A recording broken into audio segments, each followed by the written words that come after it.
one very important thing. Few students have approached me and asked me that, sir, what do we do about prelims exam? What is the prelims orientation? I don't know. I have explained this at least 100 times and I will say it again. See, there is no specific preparation for prelims as such. The preparation has to be for the topics in the way you would cover them for mains and prelims both, which is that you need to understand the topic through and throughout thoroughly. But then the question arises that पता नहीं लोग क्या बोलते रहते हैं, prelims की preparation है ना. See, you need to understand one thing. Ultimately, prelims examination is an exercise where you have to solve questions. 100 questions, 2 hours, you have to solve as many questions as possible correctly. That is what it is. And you must also realize one thing, that the cutoffs do not vary a lot. It's not that the cutoffs can go 150 one year and they can become 80 another year. No. The cutoffs are hovering between 85 to 100 mark only. यही 10-15 number के margin में ही cutoffs खेल रही हैं. 100 भी पहुंचना अब तो मुश्किल हो गया, बिकॉज यूपीएससी टफ पेपर बना रही है. पिछले 2-3 साल से paper for prelims have been pretty tough. This last year's paper, in my opinion, was perhaps the toughest paper that I have seen at least in last 12 years. And I don't think that that pattern is going to change. They are going to keep the paper tough only. Because अगर थोड़ा easy paper बन गया तो then it becomes a game. Already it's a game of luck. You have to understand that prelims. और फिर वो और luck का game हो जाएगा अगर ज्यादा questions या ज्यादा cut off चला गया तो. So they want to ensure, it's an elimination technique है ना, फिल्टर क्राइटेरिया है बस प्रीलिम्स एग्जाम. तो अब 100 क्वेश्चन में हमें मैक्सिमम क्वेश्चन अटेम्प्ट करने हैं और वो भी मैक्सिमम एक्यूरेसी के साथ. देखिए 2 चीजें इंपॉर्टेंट है, maximum questions with maximum accuracy. आप 100 क्वेश्चन करके आ जाएं और उसमें से 50 क्वेश्चन गलत हो, 40 क्वेश्चन गलत हो, कोई फायदा नहीं है. You will end up losing everything that you have scored. So very important is to have a very high accuracy rate in the prelims exam. Ultimately, it is all a problem solving exercise. This I have told to you earlier as well. आप कितनी भी पढ़ाई कर जाइए, आप कितनी भी किताबें पढ़ लीजिए, है ना, आप कितना भी मटेरियल इकट्ठा कर लीजिए और कितना भी पढ़ लीजिए उसको, अल्टीमेटली एग्जाम के अंदर आपसे 40-50 क्वेश्चंस के ऊपर कॉन्फिडेंटली नहीं होंगे. ये सच्चाई है ना. 40-45 मैक्सिमम 50 क्वेश्चंस के ऊपर आप कॉन्फिडेंटली नहीं कर सकते. कॉन्फिडेंटली कह रहा हूं, मतलब कि जिसमें आपको पता है कि मेरी एक्यूरेसी 90% है. In rest of the questions, you would have to do some kind of guesswork elimination technique. Guesswork does not mean अक्कड़ बक्कड़, है ना, कि अपनी मर्जी से वहां पे जो है मतलब वहां पे टिक टैक टो खेल के जो है आंसर निकाल रहे हैं. That is not what I am saying. Guesswork means that you should first and foremost have the confidence कि कोई भी टॉपिक हो, कोई भी क्वेश्चन हो, मुझे उस टॉपिक के बारे में पूरा पता हो, नहीं पता हो, फिर भी आंसर निकाला जा सकता है क्योंकि आंसर मेरे सामने ही लिखा है. अब वो आइडेंटिफाई करना मुश्किल है. So for that you need to develop your aptitude. वो टाइम के साथ डेवलप होता है, प्रैक्टिस के साथ होता है. देखिए ये बड़ी इंपॉर्टेंट चीज है. जो टॉपिक आपका पढ़ा हो उसमें क्वेश्चन गलत हो सकता है अगर क्वेश्चन मुश्किल फ्रेम्ड हो तो. जैसे कि आजकल वो क्या करता है कि वो एबीसीडी नहीं देता सिर्फ ना, क्वेश्चन दे दिया और एबीसीडी दिया. वो क्या करेगा, क्वेश्चन देगा, 4-5 स्टेटमेंट देगा, फिर उन 4-5 स्टेटमेंट के अंदर एबीसीडी लगाएगा. राइट, 1 and 2, 2 and 3, 4 and 5, और कभी कभी तो 7-8 स्टेटमेंट दे देता है वो. That is how they are making the paper extremely tough. अब पिछली साल तो उन्होंने एक अलग तरीके का ही अजीब तरीके के क्वेश्चन डाल दिए, है ना. तो अब वो पेपर को और टफ बना रहे हैं by making the options very difficult, because they want to keep those candidates aside जो कि तुक्के से आंसर सही निकाल लें. वो तुक्के से सही आंसर निकालने की प्रोबेबिलिटी बहुत कम हो गई है अब एग्जाम के अंदर, क्योंकि एक आपने वहां पे स्टेटमेंट मिस किया, 1 2 3 4 5 लिखा है, उसमें से आपने 3 को सोचा कि इनकरेक्ट है, आपका आंसर पूरा गलत. Chances of going wrong are very high. So you must understand one thing कि पहले तो आप पेपर अटेम्प्ट करने की स्ट्रैटेजी बनाइए अपनी, और वो देखिए हर किसी की अलग होती है.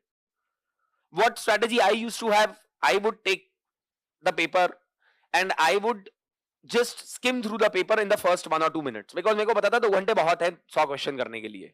ऐसा कभी नहीं होगा कि टाइम कम पड़ जाएगा, अनलेस आपकी रीडिंग स्पीड बहुत स्लो है, आप बिल्कुल ही एकदम आपको कुछ आता जाता नहीं है. चांसेस आर दैट 2 घंटे में 100 क्वेश्चंस बहुत आराम से होंगे, आप 2-3 बार पूरे क्वेश्चंस देख पाएंगे, इतना टाइम होता है एग्जाम के अंदर, 2 घंटे बहुत होते हैं.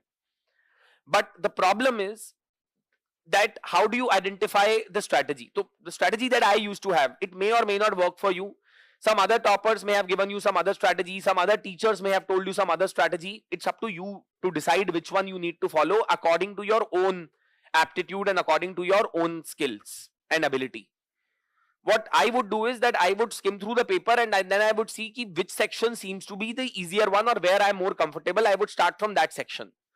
Let's say from polity or geography or whatever section which I would feel more confident of. I would pick up. अब ऐसा नहीं होता कि एक पॉलिटी का क्वेश्चन 25 दिया हुआ और एक 38 दिया हुआ है, वो यूजुअली क्लब करते हैं क्वेश्चंस को. पॉलिटी के क्वेश्चंस एक साथ होंगे सारे सेट्स में, इकोनॉमी के क्वेश्चंस यूजुअली एक साथ होंगे, हिस्ट्री के क्वेश्चंस एक साथ होंगे एंड समथिंग लाइक दैट. तो I would identify first an easy section according to my aptitude and understanding and attempt some questions from that. What that would do is that would give me some momentum in the exam. What that would do is that it would give me some kind of speed and confidence also in myself in the exam कि हाँ चलो questions हो रहे हैं.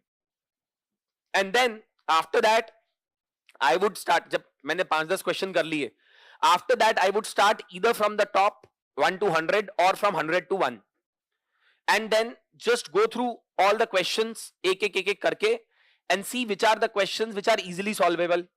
जो उस समय ही solvable हैं, जिनका आंसर निकल जा रहा है, उनका उसी समय आंसर आप आइडेंटिफाई कीजिए और मार्क कर दीजिए हाथ की हाथ. Questions where you have a certain doubt, आप उनको स्टार मार्क कर दीजिए probably in your question paper. Questions where you are not very sure कि ये मैं कर भी सकता हूं कि नहीं कर सकता हूं, दोज यू में सर्कल. फिर जब आपने सारे ऐसा ये पूरा एक साइकिल कर लिया, फिर आप वापस पेपर पे आइए. अब आपको आइडेंटिफाई करने हैं कि कौन कौन से क्वेश्चन जो हैं जो स्टार मार्क्ड है. अब आप उनको पॉसिबली आप नोट भी कर सकते हो कहीं पे ऊपर ही क्वेश्चन पेपर में. See even though they will tell you all those things, you should not write on the question paper and all of that, but it's not possible. आप पेपर अटेम्प्ट नहीं कर सकते उसके बिना. तो आप कहीं पे कुछ क्वेश्चन नंबर्स नोट कर लीजिए रफ के अंदर. These are the question papers, these are the questions which I am slightly confident about. तो जैसे 14, 17, 19, 28, 35 जो भी क्वेश्चन नोट कर लिए, पहले आप उन क्वेश्चंस को एड्रेस कीजिएगा. उनमें क्वेश्चन अटेम्प्ट कीजिएगा कि अगर वो 10-20 क्वेश्चंस हैं जो कि सपोज कीजिए 100 में आपने पहले राउंड में आपने 40-30 क्वेश्चन कर लिए, इतने ही होंगे पहले राउंड के अंदर, 30 से 40 क्वेश्चंस होंगे. फिर आप वो स्टार मार्क क्वेश्चंस को ध्यान से देखोगे जो कि इन दी रेल्म ऑफ अटेम्प्टेबिलिटी है आपके अकॉर्डिंग. उनमें आपके हो सकता है 60% क्वेश्चंस हो जाएं. सपोज कीजिए वो 20 क्वेश्चंस हैं, 30 क्वेश्चंस हैं, you may be able to attempt 15-20 more questions from there. हो सकता है थोड़ा रिस्क लेना पड़े एक आधी ऑप्शन में, एक आधे क्वेश्चन में, बट आप की अगर तैयारी है तो आप कुछ ना कुछ वर्कआउट करके आंसर निकाल लेंगे.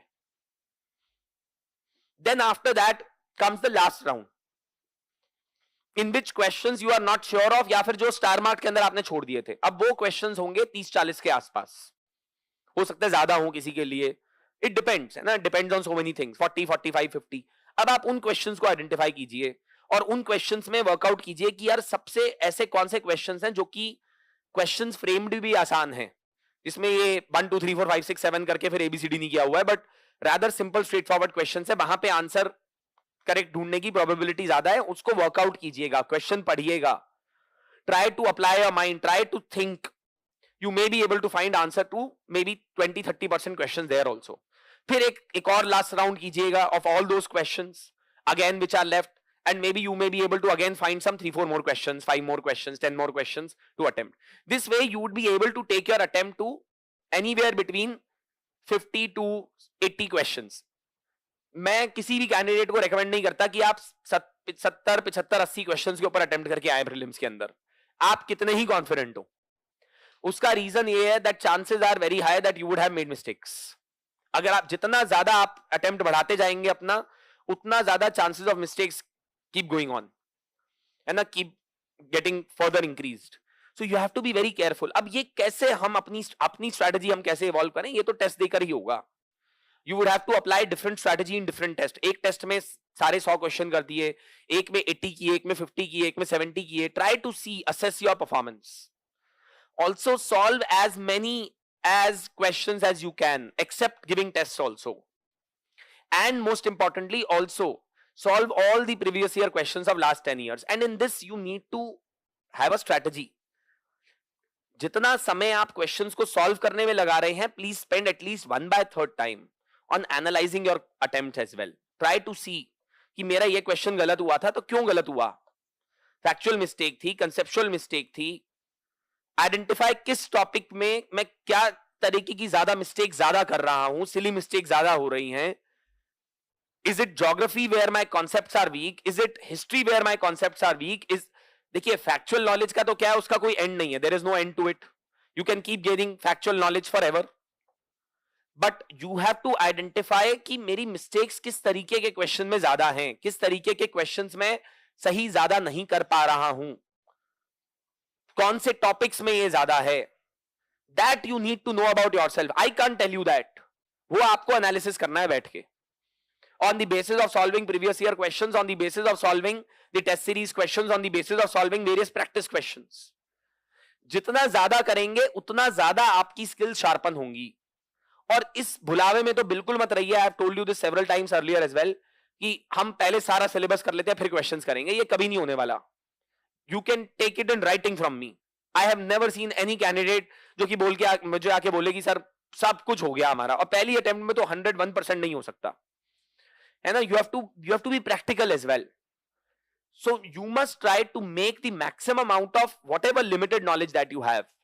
Try to revise as much as possible. अपना प्लान बनाइएगा अगले 3 महीने का कि 5 दिन ये करना है, 10 दिन ये करना है, 5 दिन ये करना है. And that plan should be also with the thought that subjects such as history, culture, art and culture, ancient, medieval history, environment, इस सब में ऐसे कुछ चीजें हैं जो कि आप कितनी बार रिवाइज कर लीजिए, you will keep forgetting them.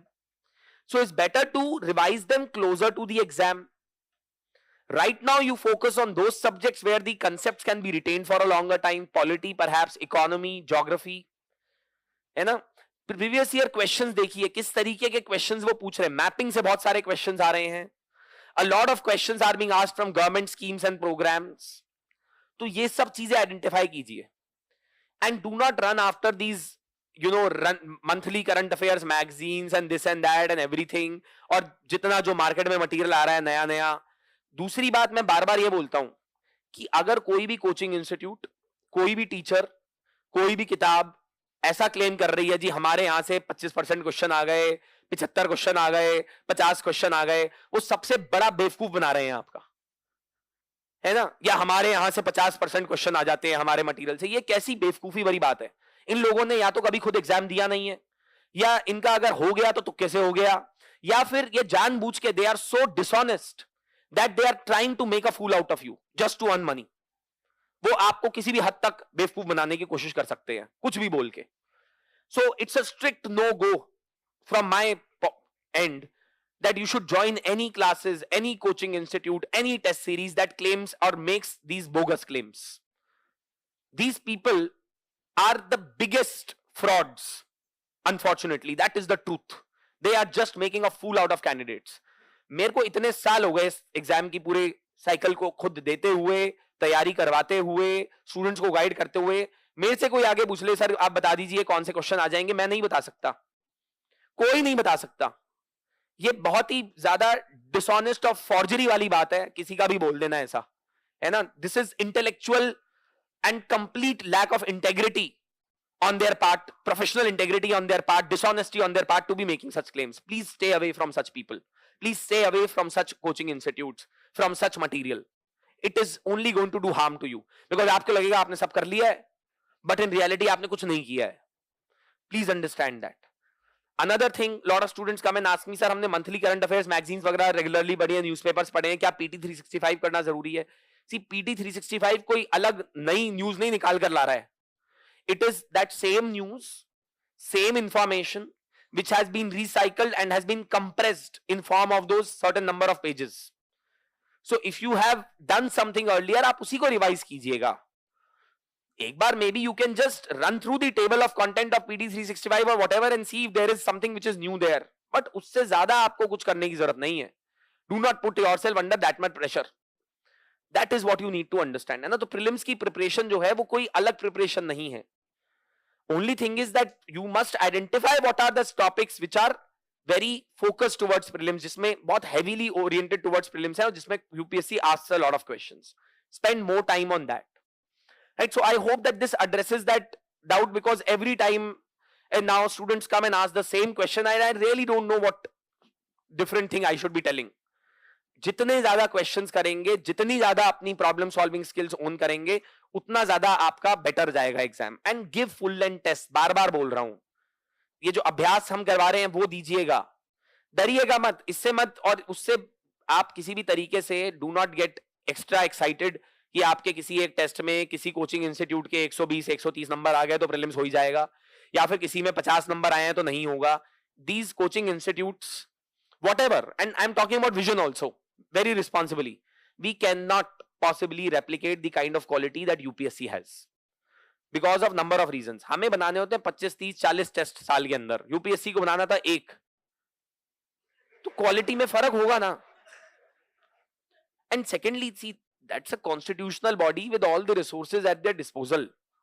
How can a coaching institute be competing with them in terms of quality? नहीं हो सकता है. देखिए, तो आप कोचिंग इंस्टीट्यूट के टेस्ट के स्कोर्स को बहुत सीरियसली मत लीजिएगा, और क्वेश्चंस को भी अगर आपको लगता है कि यार ये फालतू का क्वेश्चन फ्रेम किया हुआ, बहुत सारे आलतू फालतू के बकवास क्वेश्चन फ्रेम करते हैं coaching institutes. Students come to me and say कि सर ये क्या क्वेश्चन है. आई से कि मेरे पास मत आओ इस सब के साथ, because they are absolutely stupid questions. Reason for that is जो क्वेश्चन बनाने वाला है उसको नॉलेज नहीं है सब्जेक्ट की पूरी. He is a jack of all trades. तो वो सारी उसको वो साइंस एंड टेक के भी बना रहा है, हिस्ट्री के भी बना रहा है, पॉलिटी के भी बना रहा है, एनवायरमेंट के भी बना रहा है, कल्चर के भी बना रहा है. तो कितनी नॉलेज हो सकती है उसको. So there lack of knowledge also is a reason because of which the quality of questions is very poor at times. तो बहुत ज्यादा उसको सीरियसली मत लीजिएगा हर समय. Take it with a pinch of salt. That is what is important. Don't let that affect your performance और to make you assess your performance कि हम अच्छा कर रहे हैं बुरा कर रहे हैं प्रीलिम्स के अंदर. This is what is important. Right? I hope that this addresses the doubts related to the prelims examination, whatever I could give to you. Anyway,